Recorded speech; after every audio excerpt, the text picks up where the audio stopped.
నమస్తే తెలుగు న్యూస్కి స్వాగతం. ప్రముఖ రాజకీయ సామాజిక విశ్లేషకులు అడుసుమిల్లి శ్రీనివాసరావు గారు మనతో ఉన్నారు. ఇక మీదట ఆయన కమ్మ కార్పొరేషన్ డైరెక్టర్గా బాధ్యతలు స్వీకరించబోతున్నారు. ఈ మధ్య కాలంలోనే ప్రభుత్వం, ఆంధ్రప్రదేశ్ ప్రభుత్వం కార్పొరేషన్ డైరెక్టర్గా నియమిస్తూ ఉత్తర్వులు జారీ చేసింది. త్వరలోనే ఆయన పదవి బాధ్యతలు స్వీకరించబోతున్నారు. ముందుగా వారిని ఆహ్వానిద్దాం. నమస్కారం. నమస్కారం అండి. హృదయపూర్వక శుభాకాంక్షలు అడుసుమిల్లి గారు. థ్యాంక్ యూ అండి. మీరు అనలిస్ట్గా ఉంటూ ఇక మీదట అనలిస్ట్గా కొనసాగుతారా, లేదా ప్రభుత్వ పదవిలో ఉన్నారు కాబట్టి ప్రభుత్వం వైపు నుంచి డైరెక్టర్గా బాధ్యతలు నిర్వర్తిస్తూ ప్రభుత్వాన్ని ఏదైనా ప్రశ్నించాల్సిన సందర్భం వచ్చినప్పుడు అనలిస్టులం కాదు కాబట్టి, మనం ఇప్పుడు ప్రభుత్వంలో ఉన్నాం కాబట్టి కాస్త ఆచితూచి మాట్లాడాలి కాబట్టి ప్రశ్నించాల్సిన సందర్భం ఏదైనా వచ్చినప్పుడు వెనకడుగు వేస్తారు? అలా బాధ్యత ఏదైనా ఒకటేనండి. ఇప్పుడు ప్రభుత్వం కొన్ని బాధ్యతలు అప్పచెప్పింది, అది నిర్వర్తించడం ఎంత బాధ్యతో, సమాజం పట్ల మనకున్న బాధ్యతను కూడా విస్మరించకూడదు. బేసిక్గానే అది నో కాంప్రమైజ్ పాలసీ. డెఫినెట్గా నో కాంప్రమైజ్. ఆ విషయంలో మనం వెనకడాల్సిన అవసరం లేదు. మనం ఎప్పుడు కూడా ఎవరిని దూషించం, దుర్భాషలు ఆడడం, ఎవరిని కూడా వ్యక్తిగతంగా కించపరచం. ఈ మూడు అవలక్షణాలు లేకపోతే ఏమన్నా మాట్లాడవచ్చు. అదేంటంటే ఇప్పుడు వాస్తవాలు మాట్లాడుతున్నప్పుడు ప్రభుత్వం డెఫినెట్గా ప్రభుత్వంలో కొన్ని పొరపాట్లు జరుగుతున్నాయనుకోండి, చెప్పాలి కదా. అంటే ఈ పదవి రాకముందు మీరు మాట్లాడేవాళ్ళు, ఇప్పుడు మాట్లాడడం కూడా అభ్యంతరం లేదండి. అభ్యంతరం లేదండి. అభ్యంతరం ఏమంటే మనం ఎప్పుడు కూడా ఎవరిని కించపరచలేదు. ఒక జగన్మోహన్ రెడ్డి రాష్ట్ర పిశాచి గురించి తప్ప, రాష్ట్ర పిశాచి అని ఉంది కదా, రాష్ట్రపక్షిలాగా రామారావు గారు సిచ్చేటేసింది, అలాంటి వాళ్ళు ఆ ఇద్దరి గురించి మినహాయింపు. Every law దిర్ is an exemption. ప్రతి సూత్రానికి మినహాయింపు ఉన్నట్టు వీళ్ళిద్దరూ మినహాయింపు. వీళ్ళిద్దరు ఏమని అంటాను నేను, నన్ను ఏమి చేసినా, ఎంత ఉన్నత పదవిలో పెట్టినా, అది ఎలాంటి కండిషన్స్లో ఉన్నా కూడా వాళ్ళు విమర్శించడం మాను నేను. ఎందుకంటే వాళ్ళు చేసిన ద్రోహం అంత ఇంత కాదు. వాళ్ళు ఏమనుకున్నారంటే వాళ్ళు వ్యక్తిగతంగా వెళ్ళారు, కానీ రాష్ట్రం మీద చూపించింది ఆ ప్రభావం. అంటే ప్రజలు ఇప్పుడు చూసేవాళ్ళు అడుసుమిల్లి గారికి ప్రభుత్వ పదవి వచ్చింది కదా, అడుసుమిల్లి గారు ఇక మాట్లాడరేమో అని అనుకునే అవకాశం ఉంటుందేమో కదా అని ఇప్పుడు దానికి చిన్న క్లారిటీ కోసం మిమ్మల్ని అడిగారు. నేను ప్రభుత్వం పదవులు ఇచ్చింది, కొన్ని బాధ్యతలు అప్పచెప్పింది, మీ నోరు మూసి కూర్చోమని ఏం కాదండి. ఇప్పుడు పదవిలో ఉన్న వాళ్ళందరూ మాట్లాడుతూ మానేశారు. వాళ్ళు మాట్లాడకుండా, వాళ్ళు మాట్లాడకపోవడం కారణాలు ఏమో తెలియదు, కానీ వాళ్ళు ఏం మాట్లాడొద్దని ఏం చెప్పరు ఎవరు ఉన్నాయి. రైట్. చేత ఇప్పుడు వాస్తవాలు మాట్లాడడానికి ఏది అడ్డురాదండి. రైట్. ఇప్పుడు నిజంగా అలా మాట్లాడగలిగితేనే ప్రభుత్వాన్ని మేలు చేసిన వాళ్ళు అవుతాం. మనకి ఇచ్చిన బాధ్యత కరెక్ట్. ఉభయతారకం అంటే ప్రజలకి ప్రభుత్వానికి కూడా మేలు జరగాలంటే కొన్ని పొరపాట్లు జరుగుతున్నప్పుడు అంటే మాకు ఒక యాక్సెస్ ఉంటుంది. కొంచెం ప్రభుత్వం తరపున బాధ్యతలు ఉన్నప్పుడు కొంత యాక్సెస్ ఉంటుంది వాళ్ళకి నేరుగా. అంటే బహిరంగంగా మాట్లాడేదానికంటే కూడా అంతరంగికంగా ఆ సమస్యను సాల్వ్ చేయడానికి అవకాశం ఉంటుంది ఖచ్చితంగా. అది ఆ విషయంలో సంయమనం పాటించాలి. కొన్ని విషయాలు బహిరంగంగా మాట్లాడి మనం ఇబ్బంది పడి వాళ్ళని ఇబ్బంది పెట్టే కంటే కూడా ఆ పరిష్కారం అవుతున్నప్పుడు వాళ్ళతో మాట్లాడి చేయడం. అందుచేత కొంతమంది వీళ్ళు నోరు నొక్కేశారంటారు. వాళ్ళని ఎప్పుడు కూడా చంద్రబాబు నాయుడు గారు కానీ, లోకేష్ గారు కానీ, పార్టీలో ఎవరో కూడా ఎప్పుడు కూడా నువ్వు ఇలా ఇప్పుడు పదవులు ఉంటేనే మాట్లాడతారా, పదవులు లేకపోయినా కానీ ఫోన్లు చేసి ఏంటయ్యా అని అడుగుతారు. ఎందుకు అడగరు? ఇప్పుడు నేను ఆ మధ్యన చాలా తీవ్రమైన విమర్శలు కొన్ని చేశాను నేను. ఎప్పుడు కూడా ఎవరు కూడా ఏమనలేదు. అందులో వాస్తవం ఉందా లేదా చూసుకున్నారు. తర్వాత కొంతమంది హర్ట్ అయ్యారు. హర్ట్ అయిన వాళ్ళు కినుకు వహిస్తారు కొన్నాళ్ళు. పెట్టండి అంతే.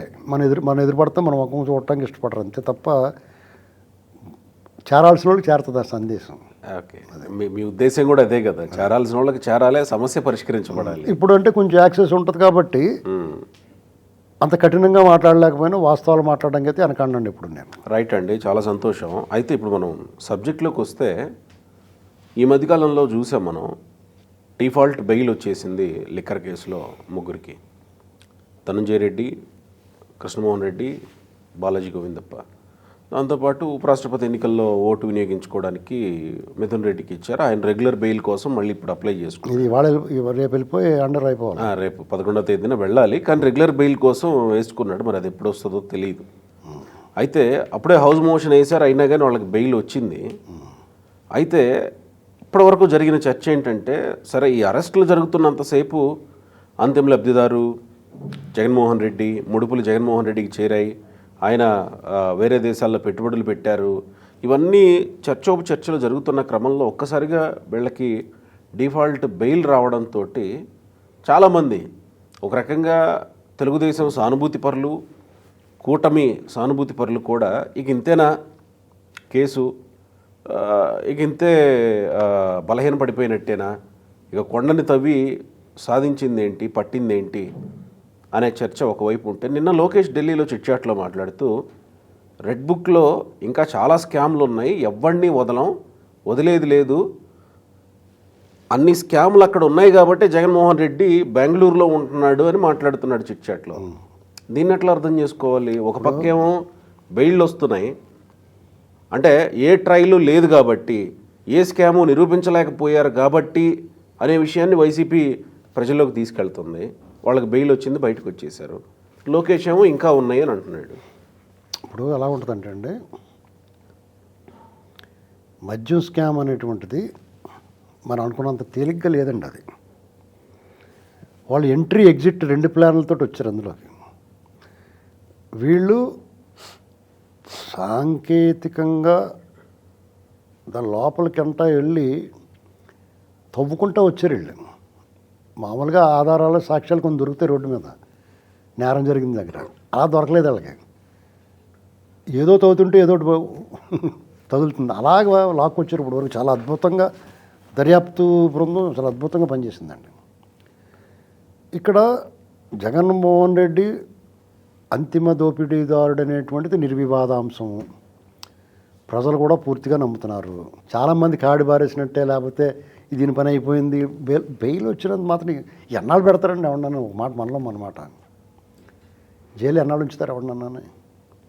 90 రోజుల పాటు ఉంచవచ్చు, రిమాండ్ వస్తారు కదా బయటికి, ఎప్పుడో చోట రావాల్సింది. జగన్మోహన్ రెడ్డి అన్ని ఆస్తులు సీజ్ చేసేసి 11 కేసుల్లో పూర్తిగా ఈడీ ఎంటర్ అయిపోయిన తర్వాత కూడా 16 నెలలకు వచ్చాడు కదా బయటికి. ఇప్పుడు మళ్ళీ అడిగెడతలేదు కదా. ఇప్పుడు ఇక్కడ ఈ విషయంలో డిఫాల్ట్ బెయిల్ కింద ఇచ్చాడు అంటున్నారు ఆయన ఈ ముగ్గురికి. వీళ్ళు వెంటనే దర్యాప్తు బృందం హైకోర్టుకి వెళ్ళింది. ఇప్పుడే తీసుకోండి అంటే రేపు తీసుకుంటామని రేపు తీసుకున్నారు వాళ్ళు. తీసుకున్న తర్వాత వాళ్ళు ఇచ్చిన ఆర్డర్లు కొన్ని సస్పెండ్ చేశారు వాళ్ళు. ఛార్జ్ షీట్ సరిగ్గా లేదన్నాడు ఆ జడ్జి గారు, భాస్కర్ రావు గారు ఎవరో, మళ్ళీ అతను ఎవరో, మరి ఆ జడ్జి గారు ఎవరో తెలియదు, పేరైతే ఏదైతే ఏమో ఎవరు తెలియదు, ఏసీబీ జడ్జి గారు అది సస్పెండ్ చేశారు. ఇది డిఫాల్ట్ బెయిల్ ఇంకెవరికే ఇవ్వద్దని చెప్పారు. అది చాలు. ఇప్పుడు డిఫాల్ట్ బెయిల్ ఎవరికి ఇవ్వద్దని ఆర్డర్ వచ్చిన తర్వాత మీకు డిఫాల్ట్లో బెయిల్ వచ్చింది కాబట్టి మీకు మళ్ళీ బెయిల్ ఎందుకు రద్దు చేయకూడదని నోటీసులు ఇచ్చారు. అంటే మీరు ఎలా వెళ్ళారో అటు ఇటు తిరగకుండా అలాగే వచ్చేయండి అంటారన్నమాట. ఇప్పుడు అదేం జరుగుతుందో చూద్దాం, ఇవాళ రేపు విచారణ ఉంటుంది. ఇక్కడ మీరు ఎంతన్నా గింజుకోండి, దర్యాప్తు బృందం మీకు ఎన్కౌంటర్లు ఎందుకు జరిగితే చెప్పమంటారా? వాడు నేరస్తుడని తెలుసు, చాలా దుర్మార్గుడని తెలుసు. ఈయన కోర్టుకి పెడితే ఇలాంటి బెయిల్ గట్ట వచ్చేస్తాయని ఏం చేస్తాడంటే ఈ కథ ముగిచ్చేసి చేతులు తుడుచుకుని వచ్చేస్తారు. అది మళ్ళీ ఫేక్ ఎన్కౌంటర్లు చేసి దాని వాల్యూ తగ్గించారు వాళ్ళు. నిజమే నేరస్తుడికి పడాల్సిన శిక్షని సమర్థించట్లేదు, కానీ ఒక నిజాయితీ గల ఆఫీసరు కష్టపడి నేరస్తుని పట్టుకుంటే వెళ్ళు అని వదిలేస్తే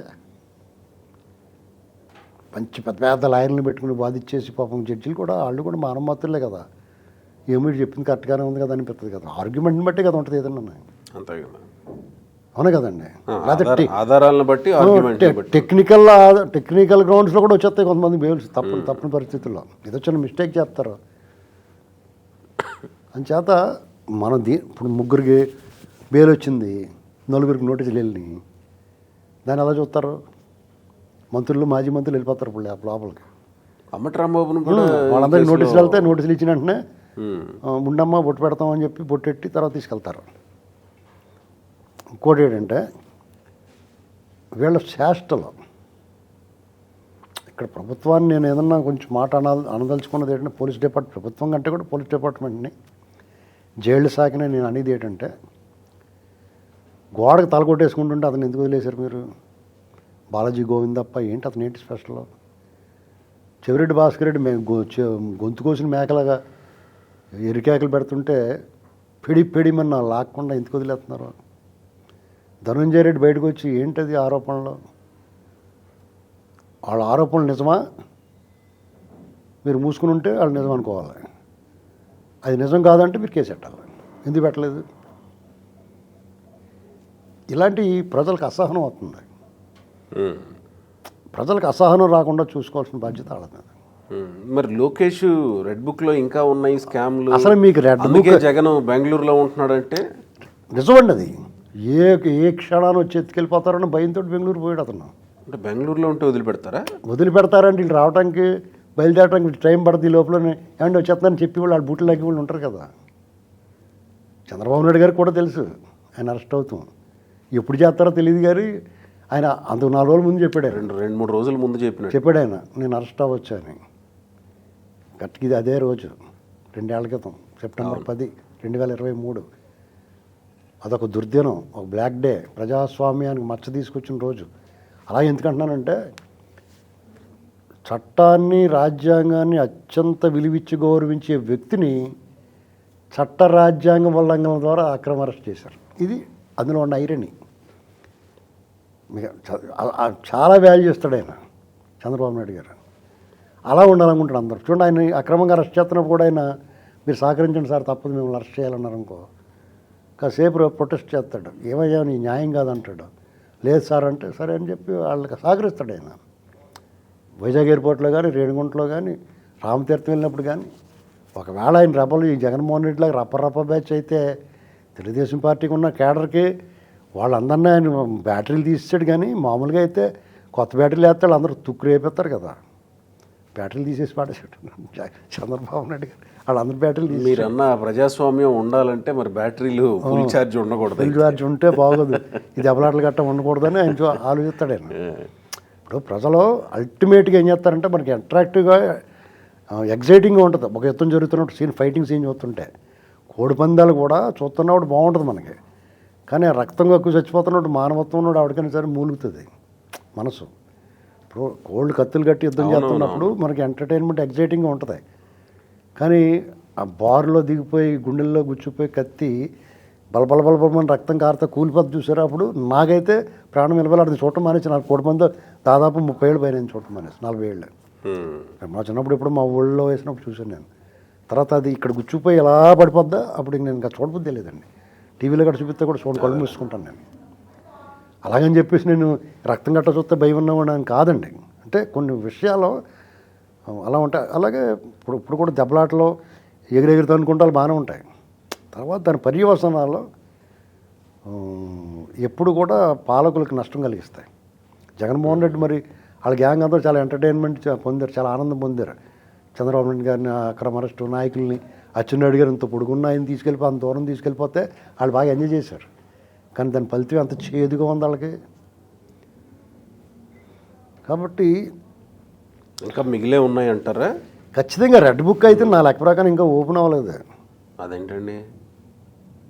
అది ఓపెన్ అయితే దానికి రెడ్ బుక్ ఇంకేం మిగిలి ఉందని. ఇప్పుడు రెడ్ బుక్ ఉంది, థిక్ రెడ్ బుక్ ఉంటుంది మళ్ళీ అందులో. థిక్ రెడ్ ఉందా? థిక్ రెడ్ కూడా ఉంటుంది. ఎర్ర బుక్, బాగా ఎర్ర బుక్ ఒకటి ఉంటుంది ఇంకా అందులో మళ్ళీ. అది అలా ఓపెన్ చేస్తున్నాడు. అందులో ఆ పేజీలు కట్ చేసి అందులో ఇన్సర్ట్ అయ్యి ఉంటుంది చిన్న. ఆ బుక్ తీస్తే అందులో ఇంకా ఇంపార్టెంట్ ఉంటాయి. వీళ్ళని ఏ గోరుకో గోరు ఒలిచేసి ఏ కీలుకా కీలు విరిచేసి అన్నట్టుగా ఉంటాయి అందులో. అలా చేయాల్సిన వాళ్ళు కొంతమంది ఉంటారు. అవన్నీ చేయాలంటే టైం పడుతుంది వాళ్ళకి. ఎందుకంటే మొట్టమొదటగా వాళ్ళు ఇచ్చిన హామీలు, పేద ప్రజల సంక్షేమం, అభివృద్ధి, భవిష్యత్తుకు భరోసా ఇలాంటి కార్యక్రమాల మీద ఉన్నారు వాళ్ళు. అందులో 90% సక్సెస్ అయ్యారు. 100% సక్సెస్ అయినట్టే. ఇప్పుడే ఆ పుస్తకంలో పట్టరా అంటాం కదా, శుభ్రంగా భోంచేసి కూర్చు పడుకున్నప్పుడు పుస్తకంలో పట్టరా అంటాం కదా చదువుతానికి. అలాగా ఇప్పుడు ఇవన్నీ చేసుకుని ఆ పుస్తకంలో పట్టరా అంటున్నారు అనమాట. అది. సో ఇప్పుడు థిక్ రెడ్ బుక్ ఇంకా మిగిలే ఉందండి. అది రైట్, చూద్దాం మరి ఇంకేమి బయటకు వస్తాయో చూద్దాం. ఇప్పటివరకు లిక్కర్ కేసు అయితే ఇక్కడ దాకా వచ్చింది. కానీ జనాలు అనుకున్నట్టు ఒకవేళ లిక్కర్ కేసు ఇలానే అయితే గనక, ఒకవేళ కొండను తవ్వి ఇప్పుడు వైసీపీ వాళ్ళు ఆరోపిస్తున్నట్టు కొండను తవ్వి ఎలుకను కూడా పట్టలేకపోయారని ఆరోపిస్తున్నట్టు అయితే గనక ప్రభుత్వం మీద కొంత ఇది వచ్చే అవకాశం ఉంటుందేమో. ఏమండి మీరు ఒక మాట చెప్తాను మనలో మన మాట. చంద్రబాబు గారు, లోకేష్ గారు, పవన్ కళ్యాణ్ వెళ్ళి తింగిరోళ్ళు వాళ్ళు ఏమన్నా వీళ్ళు వదిలేస్తే చెడ్డ పేరు వస్తుంది. ఎందుకు వదిలేస్తారండి?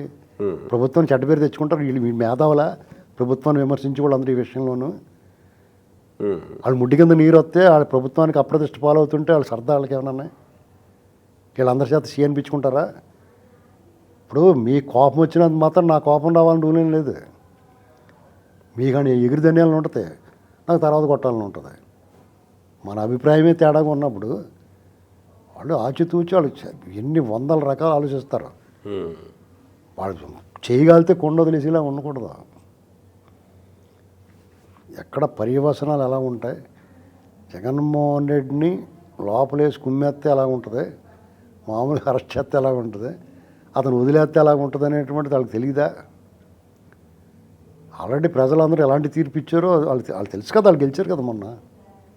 అండ్ అతని మీద ఎంత ఆగ్రహం ఉందో ప్రజలకు తెలుసు కదా. ఆ ఆగ్రహాన్ని అలాగే కంటిన్యూ చేయింత వాళ్ళకి అప్పుడప్పుడు సంతోష పెడతా, ఇలా లోపలేస్తా, ఇలా చేస్తా వాళ్ళకి ఎంటర్టైన్మెంట్. ప్రతి సినిమాకి ప్రతి 20 నిమిషాలకు పాట పెట్టినట్టు లోపల తీసుకెళ్తూ ఉంటారు కదా. రాఘవేంద్ర గారి సినిమాల్లో 3 ఫైట్లు 6 పాటలు ఉంటాయి కదా. ఓపెనింగ్ పాట ఉంటుంది, తర్వాత కాసేపటికి ఒక ఫైట్ ఉంటుంది, తర్వాత మళ్ళీ ఒక పాట ఉంటుంది. అలాగే ఇంటర్వెల్ లోపల 3 పాటలు పెట్టేస్తారు. లిక్కర్ కేసు ఇంతకు మించి ఇంకా వెళ్తుందని మీరు అనుకుంటారు? అసలు లిక్కర్ కేసు కాదండి. మీకు లిక్కర్ కేసు చివరికి వచ్చేటప్పటికి ఇంకో మూత ఎత్తారు, ఇంకో జాడీ మూత. ఆ జాడీ మూతలో ఇసుక గురించి ఉంటుంది. అది వాళ్ళు కొనుక్కొచ్చినోడికి ఇంకో మూత ఎత్తారు. ఈ లిక్కర్ కేసులో లోపలికి వెళ్ళిన తర్వాత ఈ మూతలన్నీ తీసిన జాడీల్లోంచి వస్తాయి పాములన్నీ, అసలు కేసుల పాములు. ఇంకో ఎక్కడికి వస్తాడు బయటికి? ఈ లోపల అప్పుడే మెలకు వచ్చినట్టుగా పాత కేసులన్నీ మేలు రద్దు అయిపోతాయి. ఇప్పుడు దాకా నిద్ర అవుతున్నారు వాళ్ళు. మీకు అతని చరిత్ర ముగిసిందండి. ఊరికే వాళ్ళు గరగట ఆడుతున్నారు, ఊరికే దింపుడు కళ్ళు వాస్తూ ఉన్నారు వాళ్ళు. మీరు ఒకటి చెప్పండి, సరైన నాయకుడు వైసీపీ ప్రభుత్వంలో మంత్రులుగా పనిచేసిన వాళ్ళు నేనే అన్నవాడు ఎవడన్నా వాడు మాట్లాడుతున్నాడు. ఇప్పుడు ఎందుకు మాట్లాడతలేదు చెప్పండి దానికి సమాధానం. ఊరికే వీళ్ళని ఆడిపోసుకోవడానికి చంద్రబాబు గారిని, లోకేష్ గారిని ఆడిపోసుకుంటాం, పవన్ కళ్యాణ్ కానీ మీ సత్తా ఏమైంది అంటాం అలవాటైపోయింది. కానీ సీజ్ ద షిప్ అని ఎటకారం ఆడుతున్నారు. చూడండి దానికి ఏం జరుగుతుంది త్వరలోనే. అంతే అంతే అంత తేలిక ఎందుకు వదిలిపెడతారండి? వాళ్ళు పచ్చిబూతులు తిట్టినోడిని చంద్రశేఖర్ రెడ్డిని. ఆ టైం రావాలా? అది వాళ్ళేం వదిలిపెడతారు? వాళ్ళకి సరదా తిట్టించుకుంటాం. ఇప్పుడు మన రోడ్డు మీద 100 మంది మాట్లాడతారు మనల్ని. సపోజ్ కారు వేసుకెళ్తామండి, లేకపోతే బండి వేసుకెళ్తాం, మన మీద మనకు డ్యామేజ్ జరుగుద్ది. ఒక ఆటో అతనికి ఉద్దేశం వెళ్ళిపోతాడు మనల్ని. ఏంటని అడిగితే కొడతాం వస్తాడు. ఏం చేస్తున్నారు మీరు ఏం చేస్తున్నారు చెప్పండి. మీరు కొట్టలేరా? పౌరుషం లేదా? ఆటో కాకపోతే ఇంకొక అతను, మీరు ఆటోలో వెళ్తూ ఉంటారు, ఎవరో ఒక మనిషి అడ్డం వస్తుంది రోడ్డుకి అడ్డంగానే, మీ ఆటో వాళ్ళని తిడద్ది. ఆటో డ్రైవర్ ఏం చేయగలుగుతాడు ట్రాఫిక్ విషయంలో? ఇలాగే ఏ విషయంలో ఉన్నా సరే మీ ఇంటి పక్క వాళ్ళే మీతో గొడవకు వస్తాను, మీ తప్పు లేకుండా. మీరు ఏం చేయగలుగుతున్నారు? మీరు వాళ్ళ పోరంబోకుల్లో రోడ్డు మీద పడలేరు. పెద్ద మనుషుల్లాగా నోరు మూసుకున్నారు. వాళ్ళతో మనకి ఎందుకు, రా లోపలికి అంటారు. అవునా కదా? అంతే ఇది.